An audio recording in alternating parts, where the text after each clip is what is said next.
I cut my trades down by 90%. And I thought my results would drop by 90% too, but they didn't. They didn't even stay where they were before. They actually increased exponentially. I didn't try finding better setups or adding anything to my charts. All I did was remove myself.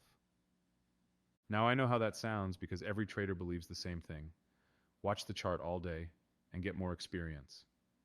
And if you're taking bad trades, the fix is to be more disciplined. Just watch closer and don't click. I used to trade all day, every day, for hours. I thought all that extra time and effort would pay off, but it did the opposite. It kept me stuck in break-even hell until I'd eventually just get frustrated and blow my account. Now I barely spend time trading or even thinking about trading. I basically just took myself out of the process, and my P&L went vertical. So by the end of this video, you'll know exactly how to cut out almost all of your trades, stop staring at charts all day, and still walk away with much better results. Now the thing with trading is that everyone assumes you need more screen time to make more profit. That there's somehow a correlation between how long you spend on your screen and how much money you make. You even see it with traders adding more monitors and screens. It all centers around the subconscious belief that you need to fully absorb as much information as you can so you can make the best decision. And if you don't, you're missing out. Usually this would make sense. The more information you have, the more accurately you can make decisions, and that naturally leads to better results. But there's a hard threshold here. Once you get to a point of having too much information, then you can't reliably assess every piece of information and improve your decision making. I mean, realistically, when it comes to trading, you only have a few choices. You either enter long, you enter short, or you do nothing. But the thing is, if you add too many factors and look at too much information, then it could actually end up being hundreds of decisions. You could have one piece of information that tells you to go long, another that tells you to go short, another that tells you to go long but wait until the next candle close, another one that says you should reduce your target, another that says you should widen your stop loss, and another that says the opposite. When you try making the perfect decision every time, then you end up with an impossible situation. You're constantly struggling over what trade to take or not to take, and you never feel a sense of peace or certainty. That leads to more bad decisions like overtrading, revenge trading, oversizing, and a whole bunch of others. That's how you end up with a ruined account practically overnight. Because there's a rule known as the law of diminishing returns. Beyond a certain point, gathering more information or considering more factors has no benefit and actually makes decisions worse. Having too little information is not good either, obviously, and as you gather more information, the quality of your trades increase. But once you have too much information, the quality of your decisions drops and becomes highly unstable. The same way if you have one chef in the kitchen, he'll make food at a certain speed. If you have two chefs, this greatly increases the speed. But if you have 20 chefs, none of them fit, and nothing will get done properly. And the thing is, with trading, the diminishing returns happen really, really early and fast, sometimes too fast for us to notice. As soon as you break outside of a few simple rules, it turns into unpredictable chaos, and that's not something you can build a profitable, scalable trading career on. I lived through this mistake over and over again until I realized I was giving myself way too much freedom. I didn't have any firm rules, and I was constantly overthinking. I just took trades whenever it felt right. But I later realized the thing with trading is that there's a limited number of ways to win, but an unlimited number of ways to lose. You'd think that every hour you have your chart open, you have an equal chance of getting a winner or a loser, but it's actually lopsided. Your chances of getting a loser is way higher, and it increases exponentially with every hour. And the reason it's lopsided is simple once you see it. The winners are rare and specific. There's only a handful of moments in a day where everything actually lines up, and there's a real trade to take. But the losers are infinite. Every candle that isn't a real setup is a chance to take a bad trade.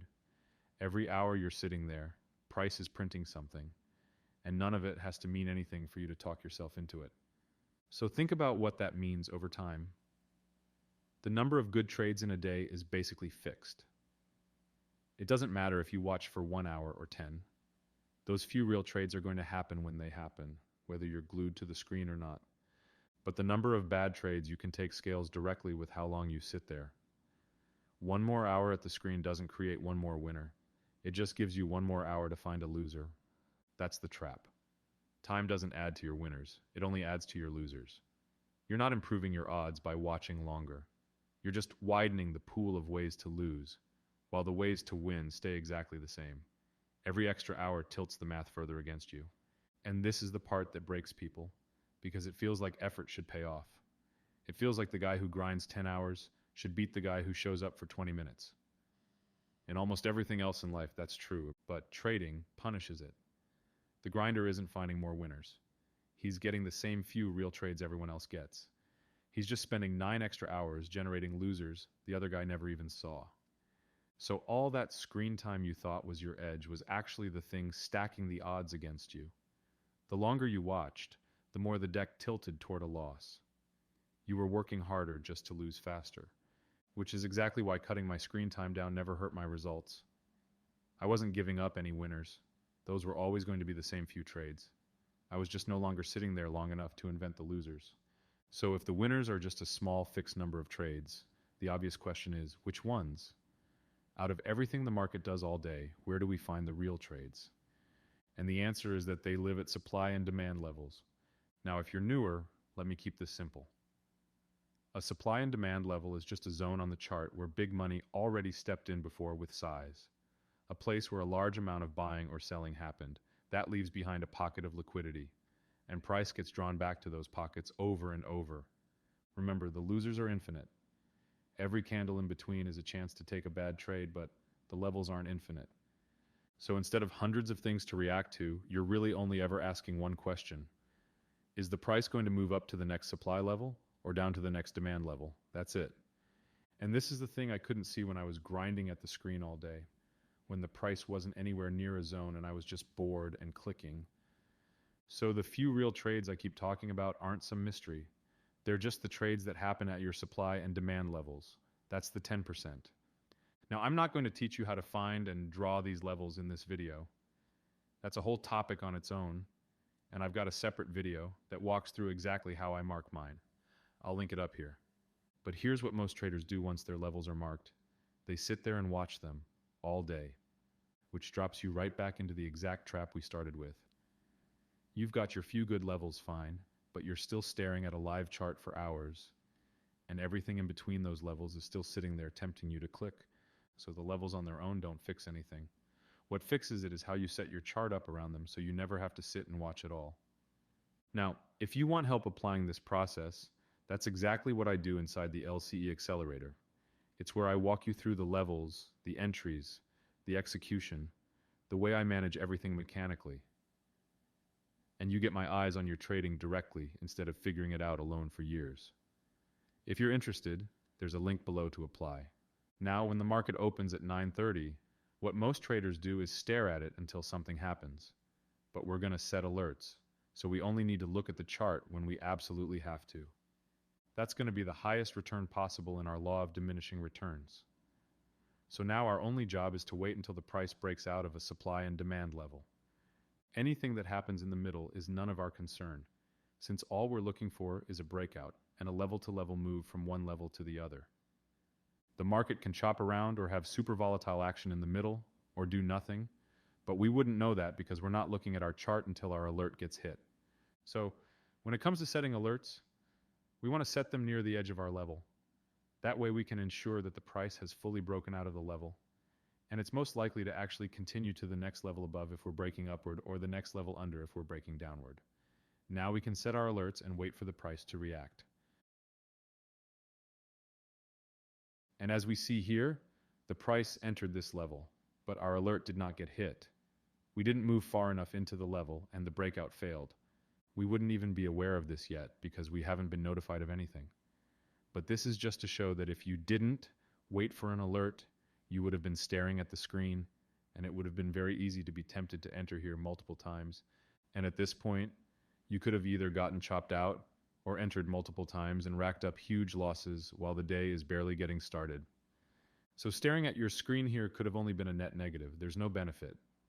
Even if you somehow did profit from this move because you tried scalping it or something, then you're trading outside the strategy, and trading that way will eventually be devastating at some point in the future. I mean, that's why we follow a strategy in the first place. So we can continue from here, and we see that the price later breaks down and moves into our lower level. This is the first time we'd actually turn our screen on because we'd get a notification of our alert getting hit. This is where we want to pay attention.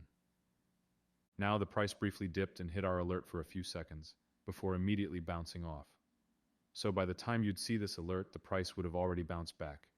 It would be too early to enter, and you'd reset your alert at that same point and wait for it to hit. That happens a few minutes later after another rejection. So at this point, you have even more structure, and you can enter short, looking for a break lower to the next level. So the takeaway is simple. You don't overtrade because you lack discipline. You overtrade because you're watching. Take the watching away, and the overtrading has nowhere to come from. You strip your chart to your levels, you set alerts on them, and you walk away until one hits. That's it. That's the difference between grinding 10 hours to end up back at break even and barely touching your chart while your account finally does what it's supposed to. And if this video helped, leave a like and subscribe because I drop videos like this every week. See you in the next one.